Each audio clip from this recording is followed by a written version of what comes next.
புதிதாக பதவியேற்றுள்ள ஜனாதிபதி அனுரகுமார திசாநாயக்கவிற்கு வாழ்த்து தெரிவித்துள்ள ஜனாதிபதி வேட்பாளர் ப. அரியநேத்திரன் தமிழர்களின் பிரச்சினையை தீர்ப்பதற்கு முன்வர வேண்டுமெனவும் கோரிக்கை விடுத்துள்ளார். மட்டக்களப்பு அம்பலாந்துறையில் இடம்பெற்ற விசேட ஊடகவியலாளர் சந்திப்பிலேயே அவர் இதனை தெரிவித்தார். இதே நேரம் தமிழர்கள் மீண்டும் ஒரு பொது வேட்பாளரை நிறுத்தும் நிலைமையினை ஏற்படுத்தாமல் தமிழ் மக்களின் பிரச்சினைக்கான தீர்வினை வழங்க வேண்டுமென மட்டக்களப்பு மாவட்ட தமிழ் தேசிய கூட்டமைப்பின் பாராளுமன்ற உறுப்பினர் கோவிந்தன் கருணாகரம் தெரிவித்தார். இன்றைய தமிழ் தேசிய பொதுக்கட்டமைப்பின் ஏற்பாட்டில் ஊடகவியலாளர் சந்திப்பு நடைபெற்றது. கடந்த 9வது ஜனாதிபதி தேர்தல் இடம்பெற்று இப்பொழுது புதிய ஜனாதிபதியாக அனுரகுமார திசாநாயக்க அவர்கள் இன்று பதவியேற்கிறார். அவரை நான் ஒரு பொது வேட்பாளர் என்ற முறையில் அவருக்கு நாங்கள் வார்த்தை முதலில் தெரிவித்துக் கொள்கின்றேன். இந்த ஊடக சந்திப்பின் நோக்கம் என்னவென்றால், என்றுமில்லாத வகையில் வடகிழக்கை பிரதிநிதித்துவப்படுத்தி தமிழ் தேசிய பொது கட்டமைப்பு என்கின்ற அமைப்பு, அதாவது 83 சிவில் அமைப்புகளும் 7 தமிழ் அரசியல் கட்சிகளும் இணைந்து ஒரு தமிழ் பொது வேட்பாளராக என்னை நிறுத்தியிருந்தார்கள். அதன் அடிப்படையிலே நான் அந்த தேர்தல் பிரச்சாரங்களிலே என்னோடு சேர்ந்து அந்த பொது கட்டமைப்பினர், அரசியல் கட்சியினர் சேர்ந்து நாங்கள் எடுத்த அந்த முயற்சியின் காரணமாக என்றுமில்லாத வகையில் ஏறக்குறைய 2,26,362 வாக்குகள் எனக்கு வாக்களித்திருக்கின்றார்கள். உண்மையில் இந்த வாக்களித்த மக்களுக்கு நாங்கள் நன்றி செலுத்த வேண்டியவராக இருக்கின்றோம். அதே நேரத்தில் இலங்கை அரசியல் வரலாற்றில் ஜனாதிபதி தேர்தல் முறை 1978 புதிய அரசியல் யாப்பிலே கொண்டு வரப்பட்டு 1982ஆம் ஆண்டு தொடக்கம் இன்று வரையும் அந்த 9 ஜனாதிபதி தேர்தல்களிலே பல தமிழர்கள் போட்டியிட்டிருக்கின்றார்கள். குமார் பொன்னம்பலம் ஐயா அவர்கள் போட்டியிட்டிருக்கின்றார் 1982ஆம் ஆண்டு. அதுக்கு பிறகு எங்கள் சிவாஜிலிங்க மன்னன் 2 முறை போட்டியிட்டிருக்கின்றார். அவர்கள் தனி வேட்பாளராக போட்டியிட்டாலும் இந்த முறை தேர்தலிலே ஒரு பொது வேட்பாளராக பலரின் முயற்சியின் காரணமாக ஒரு தமிழ் தேசிய அரசியலை மையப்படுத்தி இந்த தேர்தல் இடம்பெற்றது. அதன் அடிப்படையில் என்றுமில்லாதவாறு இலங்கை வரலாற்றிலே ஒரு தமிழர் என்ற வகையிலே அதிகூடிய வாக்குகளை பெற்று தமிழ் தேசியம் தொடர்ச்சியாக நிலைநிறுத்துவதற்காக மக்கள் வாக்களித்திருக்கின்றார்கள் என்ற செய்தி இதன் மூலமாக வெளிக்காட்டப்படுகின்றது. அதிலே நாங்கள் 2வது விடயமாக பார்க்க வேண்டியிருக்கின்றது, இணைந்த வடகிழக்கில் உறுதியாக இருக்கின்றார்கள். இணைந்த வடகிழக்குத்தான் தமிழ் மக்களுக்கான அரசியல் தீர்வு என்பதை இந்த தேர்தல் வெளிக்காட்டியிருக்கின்றது. அது என்னவென்றால், உண்மையிலே கிழக்கு மாகாணத்தை பிரதிநிதித்துவப்படுத்துகின்ற என்னை இந்த தேர்தலிலே பொது வேட்பாளராக நிறுத்திய போது கிழக்கு மாகாணத்தை விட வட மாகாணத்து மக்கள் அதிகூடிய வாக்குகளை அளித்திருக்கின்றார்கள். அதை நான் விசேடமாக அவர்களுக்கு நாங்கள் நன்றி சொல்ல வேண்டியவர்களாக இருக்கின்றோம். உண்மையிலே வட மாகாணத்தை பொறுத்தமட்டில் வடமாகாணத்து மக்கள் உறுதியுடன் வாக்களித்தது நிமித்தமாக இணைந்த வடகிழக்கில் வடக்கும் கிழக்கும் இணைந்ததுதான் எங்கள் தமிழர் தாயகம் என்பது இந்த தேர்தல் மூலமாக வெளிக்காட்டப்பட்டிருக்கின்ற விடயமும் இந்த தேர்தலில் நாங்கள் பார்க்கக்கூடியதாக இருக்கின்றது. 3வதாக நாங்கள் பார்க்கக்கூடிய விடயமாக இருக்கின்றது, இந்த வாக்களித்த இதிலே கூடுதலாக ஏறக்குறைய 60,000 வாக்குகள் வடகிழக்கிலே மாத்திரம் சிதறடிக்கப்பட்டிருக்கின்றது. அதில் என்ன விடயம் என்றால், குறிப்பாக நாங்கள் கடந்த தேர்தல்களில் எல்லாம் ஒரு நபருக்கு ஒரு புள்ளடி போடுகின்ற விடயத்தை நாங்கள் கூறியிருந்தோம். ஆனால் இந்த முறை பலர் அதை குழப்பி இலக்கங்களை போடுமாறு கூறுகின்ற போது பல வாக்குகள் சிதறடிக்கப்பட்டிருக்கின்றன. அதில் குறிப்பாக இந்த தமிழ் பொது வேட்பாளருக்குரிய வாக்குகள் தான் கூடுதலாக சிதறடிக்கப்பட்டதாக அந்த வாக்கெண்ணும் நிலையங்களிலே இருந்தவர்கள் கூறுகின்ற கருத்தை நாங்கள் பார்க்கின்ற போது, பொது வேட்பாளராக இருக்கக்கூடிய சின்னமாக இருக்கக்கூடிய தங்கு சின்னத்துக்கும் ஒரு புள்ளடியை போட்டுவிட்டு ஏனையவர்களுக்கு இலக்கங்கள் போட்டதன் காரணமாக கூடுதலாக நிராகரிக்கப்பட்டிருக்கின்றது. இலங்கையில் இருக்கக்கூடிய 22 மாவட்டங்களிலே அதிகூடிய வாக்குகள் நிராகரிக்கப்பட்ட மாவட்டமாக கொழும்பு மாவட்டம் இருக்கின்றது. 2வது நிராகரிக்கப்பட்ட மாவட்டமாக யாழ் மாவட்டம் இருக்கின்றது. ஏறக்குறைய 25,000 வாக்குகள் அதிலே நிராகரிக்கப்பட்டிருக்கின்றது. ஆகவே இந்த விடயங்களை நாங்கள் பார்க்கின்ற போது உண்மையிலே அதிலே பாராட்ட வேண்டியதாக இருக்கின்றோம். ஆனால் இந்த எங்கள் பொது கட்டமைப்பு ஊடாக தமிழ் தேசிய வேட்பாளராக அல்லது தமிழ் தேசிய பொது கட்டமைப்பினூடாக நான் வேட்பாளராக நிறுத்தப்பட்ட போது பல எதிர்ப்புகள் பல முனைகளிலே இருந்து அதில் தோற்றம் பெற்றிருந்தது.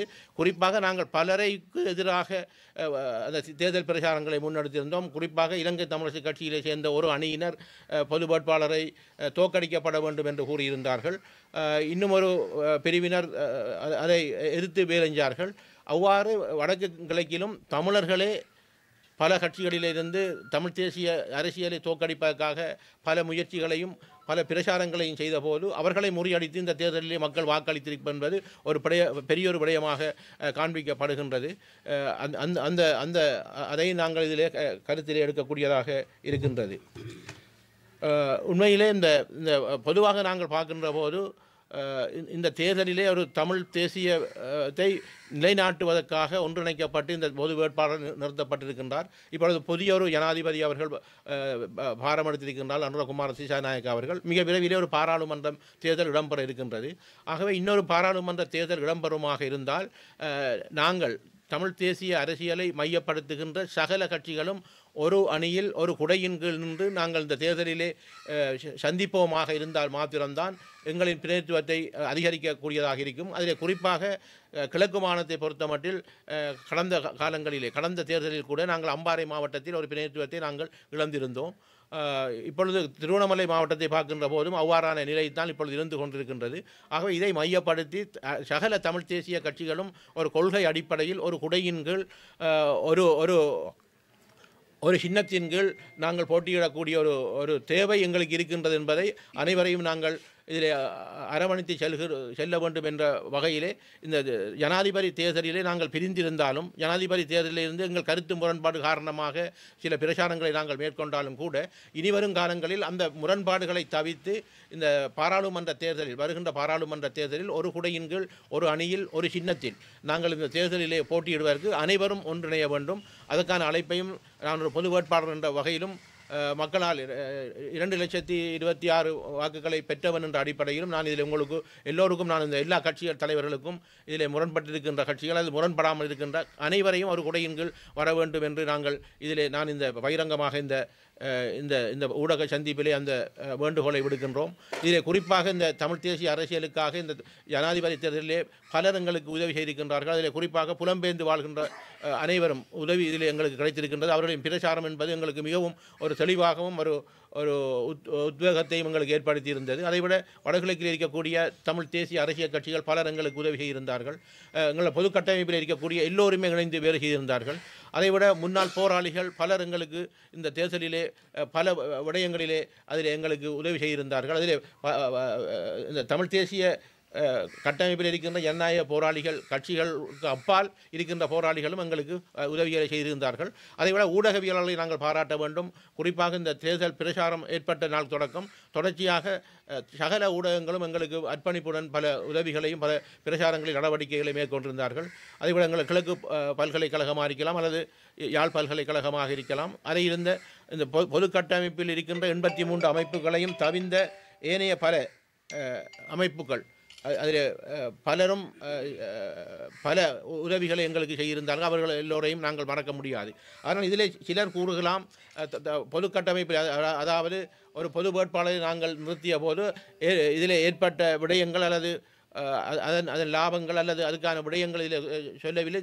சிலர் பொது வேட்பாளர் போட்டது தமிழ் தேசிய அரசியலில் விரோதமாக தோற்கப்பட்டிருக்கிறார்கள் என்று கூட கூறலாம். ஆனால் இதில் ஒன்று நாங்கள் பார்க்க வேண்டிய விடயமாக இருக்கின்றது. இந்த பொது வேட்பாளரை தோற்கடிப்போம் என்று கூறியவர்களை நாங்கள் வெற்றி பெற வைத்திருக்கின்றோம் என்பது உண்மையாக இதில் நாங்கள் பார்க்கக்கூடியதாக இருக்கின்றது. சுயலாபத்துக்காக அல்லது சுய அரசியலுக்காக நாங்கள் பலர் இதற்கு எதிராக பேரஞ்சாலும் கூட மக்கள் திரட்சியாக சென்று வாக்களித்திருக்கின்றார்கள். இதை நாங்கள் மையப்படுத்தி எதிர்வரும் காலங்களில் ஒற்றுமையாக நாங்கள் செல்லாமல் விடுவோமாக இருந்தால் எதிர்காலத்தில் நாங்கள் பாரிய சவால்களை சந்திக்க வேண்டி இருக்கும் என்பதை நான் முதலில் இந்த பொது வேட்பாளர் என்ற அடிப்படையிலே கூறிக்கொள்ள விரும்புகின்றேன். இரண்டாவதாக இந்த பொது ஜனாதிபதியாக தெரிவு செய்யப்பட்டிருக்கின்ற அனுரகுமார திசாநாயக்க அவர்களுக்கும் நாங்கள் சில செய்திகளை கூற வேண்டியிருக்கின்றது. அவரின் தேர்தல் விஞ்ஞாபனம் அவர்களின் அரசியல் விடயங்களை நாங்கள் பார்க்கின்ற போது கடந்த காலங்களில் பல்வேறுபட்ட இனவாத நடவடிக்கைகளில் அல்லது இன பிரச்சனை சம்பந்தமாக முரண்பட்ட கருத்துக்களை அவர் கூறியிருந்தாலும் கூட இப்பொழுது 9வது ஜனாதிபதியாக அவர் பதவியேற்றிருக்கின்றார். உண்மையிலே இணைந்த வடகிழக்கில் ஒரு நிரந்தர அரசியல் தீர்வை தருவதற்கான அவர் அந்த முயற்சிகளை மேற்கொள்வார் என்ற நம்பிக்கை எங்களுக்கு இருக்கின்றது. அவருக்கும் நாங்கள் இதில் ஒரு செய்தியை நாங்கள் கொடுத்திருக்கின்றோம்.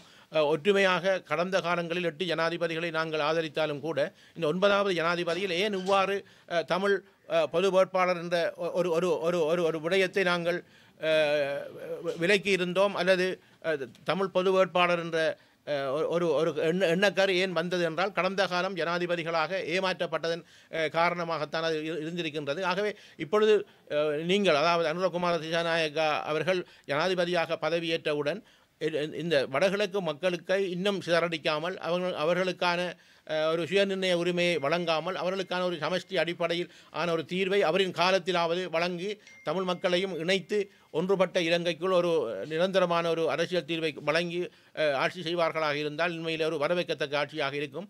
அதை அவர் உணர்ந்து செய்வார் என்ற ஒரு விடயத்தை நாங்கள் இதிலே அவர்களுக்கு கூற வேண்டியவனாக இருக்கின்றோம். ஆகவே இந்த விடயம் என்பது சரித்திர முக்கியத்துவம் வாய்ந்த ஒரு விடயமாகத்தான் இதில் நாங்கள் பார்க்கக்கூடியதாக இருக்கின்றது. ஒரு தமிழ் பொது வேட்பாளருக்கு ஆகக்கூடிய விருப்பு வாக்கு கிடைத்தது என்பது தமிழ் தேசியத்துக்கு கிடைத்த வெற்றியாக இருக்கின்றது. ஆகவே தமிழ் தேசியத்தை தொடர்ச்சியாக தக்க வைக்க வேண்டுமாக இருந்தால் இன்றிலிருந்து நாங்கள் அடுத்த கட்டத்துக்கு எல்லோரும் ஒரு குடையின் கீழ் செல்வதற்கு அனைத்து தமிழ் தேசிய கட்சிகளும் ஒன்றிணைந்து வர வேண்டும். அதில் எதிர்ப்புகள் இருந்தாலும் தனிப்பட்ட குரோதங்கள் இருந்தாலும் தனிப்பட்ட அரசியல் விடயங்களை விட்டு நாங்கள் இந்த விடயத்தை நாங்கள் மையப்படுத்தி எல்லோருமாக இணைந்து நாங்கள் செயல்படுவோமாக இருந்தால் நிச்சயமாக அதில் ஒன்றிணைந்து செயல்படக்கூடிய வாய்ப்பு இருக்கும் என்பதை நான் இவ்விடத்தில் கேட்டுக்கொள்கின்றேன். தமிழ் தேசிய பொது கட்டமைப்பு ஒரு தேர்தல் அறிக்கையை வெளியிட்டிருந்தது. அந்த தேர்தல் அறிக்கையிலே தமிழ் மக்களின் இனப்பிரச்சினை சம்பந்தப்பட்ட சகல விடயங்களும் குறிப்பிடப்பட்டுள்ளன. இந்த பிரச்சனைகளை இன்று பொறுப்பெடுக்கின்ற புதிய அரசும் சர்வதேசமும் நிச்சயமாக கவனத்தில் எடுக்க வேண்டும் என்று நாங்கள் வேண்டுகோள் விடுக்கிறோம். அதே வேளையிலே பொது கட்டமைப்பினால் நிறுத்தப்பட்ட தமிழ் பொது வேட்பாளர் இன்று சிதைந்து கிடந்த தமிழினத்தை, சிதைந்து பிரிந்து நின்றிருந்த தமிழ் தேசிய பரப்பிலே பணிபுரிகின்ற அரசியல் கட்சிகளை ஒன்றிணைத்த ஒரு பெரும் கைங்கரியத்தை மேற்கொண்டிருக்கிறார். இன்று தமிழ் மக்கள் 2,26,000 வாக்குகளை அவருக்கு இட்டு வடக்கையும் கிழக்கையும் ஒன்றாக இணைத்திருக்கின்ற ஒரு நிலைமை ஏற்பட்டிருக்கிறது. சட்டத்தால் வடக்கும் கிழக்கும் பிரிக்கப்பட்டிருந்தாலும் மனங்களிலே மக்கள் அனைவரும் நாங்கள் ஒன்றுபட்டிருக்கிறோம், ஒற்றுமையாக இருக்கிறோம், எதிர்காலத்திலும் அதனை விரிவுபடுத்துவோம் என்ற தோரணையிலே அவர்கள் வாக்களித்து இன்று அதனை உலகுக்கு தெரியப்படுத்தியிருக்கிறார்கள். இந்த தேர்தல் அறிக்கையிலே குறிப்பிடப்பட்ட விடயங்களை நிச்சயமாக இந்த அரசும் சர்வதேசமும் கவனத்திலே எடுத்து அதனை தீர்க்காமல் விடுவார்களாக இருந்தால் இந்த எதிர்காலத்திலே இந்த அரசு எதிர்பார்க்கின்ற அபிவிருத்தி நடவடிக்கைகள் எந்த அளவுக்கு மாற்றம் பெறும் என்று நாம் கருத முடியாது இருக்கிறது. ஆகவே இந்த அரசை மீண்டும் மீண்டும் நாங்கள் கேட்கிறோம், தமிழர்களின் பிரச்சனையை தீர்ப்பதற்கு நீங்கள் அனைவரும் முன்வர வேண்டும் என்று கேட்டு நான் விடைபெற்றுக் கொள்கின்றேன். வணக்கம். கடந்த 21ஆம் தேதி இந்த நாட்டின் தலைவிதியை தீர்மானிக்கின்ற ஜனாதிபதி தேர்தல் ஒன்று நடைபெற்றிருக்கின்றது. அதனூடாக பல செய்திகள் புதிதாக நியமிக்கப்பட்டிருக்கின்ற ஜனாதிபதிக்கு சொல்லப்படுகின்றது. அதில் முதன்மையாக எமது தமிழ் மக்கள் கிட்டத்தட்ட 2,26,000க்கு மேற்பட்ட மக்கள் தங்களுக்காக எதையும் கேட்காமல், தங்களுக்கு அபிவிருத்தியை பற்றியும் சிந்திக்காமல், எமது மக்களின் விடுதலைக்காக எமது மக்களின் பிரச்சனைகளை தீர்க்க வேண்டும் என்ற அடிப்படையில் அவர்கள் சுயமாக சிந்தித்து வாக்களித்திருக்கின்றார்கள். அந்த மக்களுக்கு எனது சார்பிலும் என்னோடு சேர்ந்து இயங்கி இந்த தேர்தலிலே செயற்பட்ட அத்தனை அரசியல் பிரமுகர்களுக்கும் நன்றியை கூறிக்கொள்வதோடு அந்த மக்களையும் நாங்கள் பாராட்டுகின்றோம். உண்மையில் அது கவலை அளிக்கின்ற விடயம் கூட. தமிழ் தேசிய பரப்பிலே தமிழரசு கட்சி, நான் அதே கட்சியைச் சேர்ந்தவன், அந்த அடிப்படையில் எமது கட்சி தலைமைகள் சில தவறுகளை விட்டிருப்பதாகத்தான் நான் உணர்கின்றேன். குறிப்பாக எமது இந்த மட்டக்களப்பு மாவட்டத்திலே பாராளுமன்ற உறுப்பினராக இருக்கின்ற தமிழ் தேசிய கூட்டமைப்பில் போட்டியிட்டு வெற்றியிட்டிருந்த பாராளுமன்ற உறுப்பினர்கள் கூட எமது மக்களின் அபிலாஷைகளுக்கு எதிராக ஒரு சிங்கள வேட்பாளர் அவர்களை ஆதரிக்க வேண்டும் என்று களத்திலே நின்று சில கையூட்டல்களை செய்து எமது மக்களை மனம் மாற்றுவதற்கான நடவடிக்கையில் ஈடுபட்டதாக நாங்கள் அறிய கிடைக்கின்றது.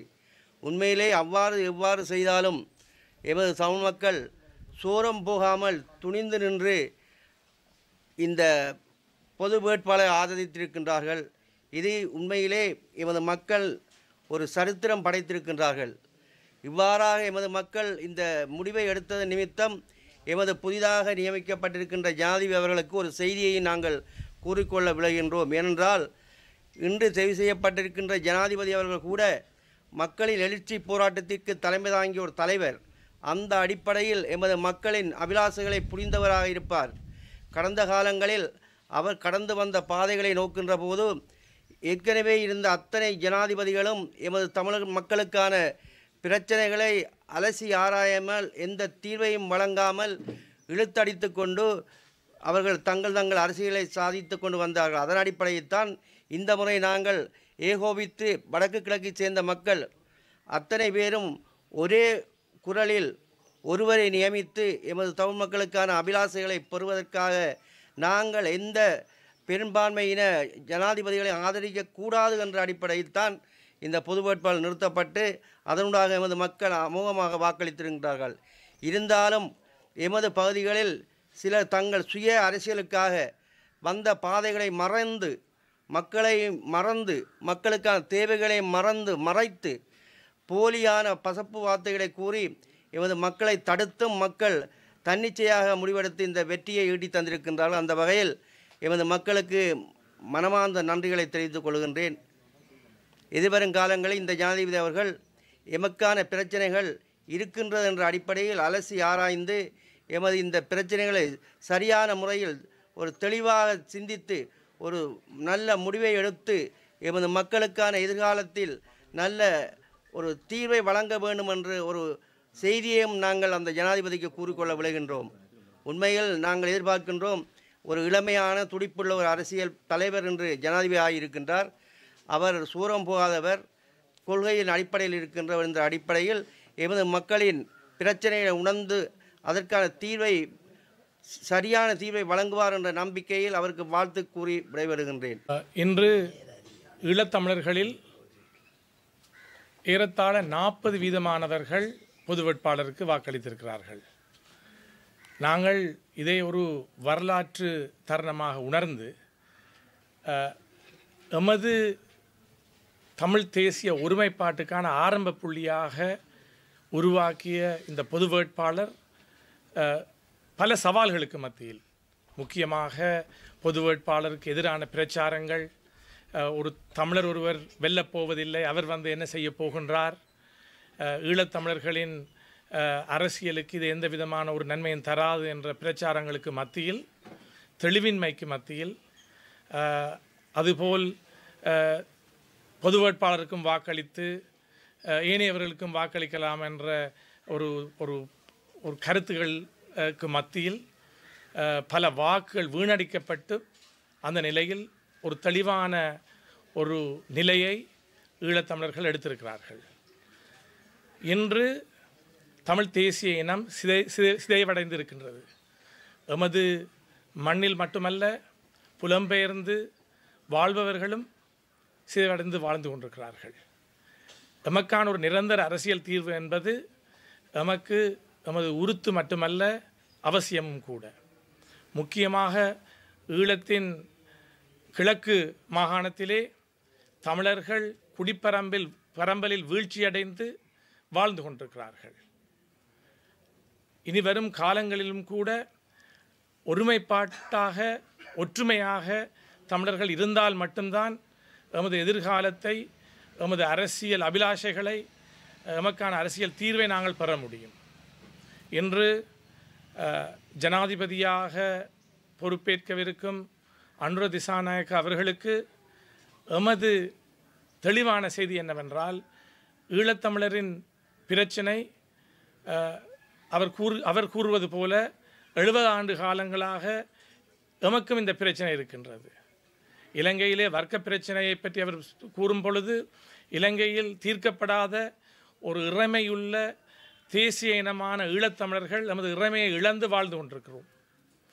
எமக்கான ஒரு அரசியல் தீர்வை நோக்கி செல்ல வேண்டியது எமக்கு மட்டுமல்ல, சிங்கள தேசத்துக்கும் அது ஒரு அவசியமான விடயம் என்பதை அவர் உணர்ந்து கொள்ள வேண்டும்.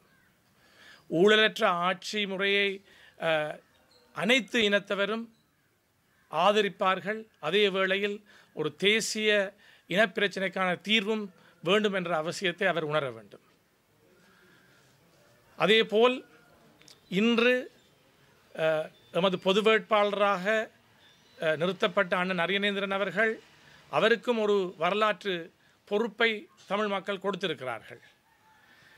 ஒருமைப்பாட்டுக்கும் ஒற்றுமைக்கும் தமிழரின் பிரச்சனைகளை வெளிக்கொண்டுவதற்கான சின்னமாக குறியீடாக அவரை தெரிவு செய்திருக்கிறார்கள். அரசியல் கட்சிகளாக பொது அமைப்புகளாக நாங்கள் ஒன்று கூடி ஒன்றுபட்டு நாங்கள் இன்னும் முன்னேற வேண்டும்.